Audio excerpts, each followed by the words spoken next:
Picture this: soldiers fighting bravely on the front lines, all decorated with medals of bravery, and yet their helmets are hanging off their chin. But why on earth would these courageous men neglect to secure their most important protection?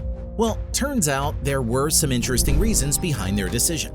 One of the major factors in soldiers leaving their helmet strap unbuckled was about the comfort and freedom of movement. World War II was fought in grueling conditions, characterized by extreme weather, long marches, and intense combat. The soldiers were loaded up with heavy gear and always on the move, being desperate for anything that could ease their discomfort and make it easier to react quickly to enemy threats.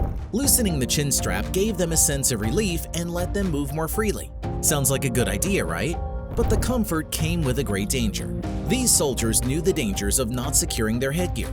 Helmets were meant to protect them against flying bits of metal, projectiles, and the force of explosions. Not strapping up meant they were more vulnerable to head injuries from shrapnel, debris, or getting knocked around.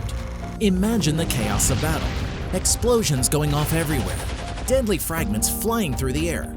Those helmets were there to shield their heads from harm. But by not buckling up, they were basically leaving their noggins exposed to all sorts of potential dangers. You can see why that might raise some eyebrows. Another thing to consider was the design and fit of those helmets. They weren't like the sleek, comfy helmets we have today. Nope. These ones were made of steel, clunky, and didn't always fit quite right. Imagine having to wear something heavy and awkward on your head for long stretches of time. No wonder it got uncomfortable. Plus, there wasn't much padding inside, so it could rub against the skin and give soldiers headaches or irritations. Some soldiers even claimed that the weight of the helmet combined with the force of an explosion could make their heads snap back, as if their heads might pop right off. Sounds crazy, right? Now, there's no scientific proof for this, but can you blame them for thinking that way? It's a bizarre balancing act between the weight of the helmets and the risk of losing their heads. And here's another twist. Higher-ups like generals sometimes unstrap their helmets. Even if it wasn't officially allowed, when the bosses did it, others followed suit. Imagine being a soldier, seeing your commanding officer going without a chin strap. You might think, hey, if they're not doing it, why should I? It's like a silent agreement among the ranks.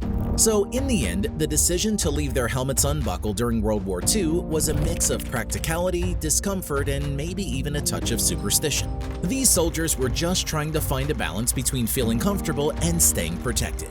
But let's not forget that strapping up properly was the smartest move. Helmets were meant to save lives, and in the chaos of war, it was crucial to have that extra layer of defense.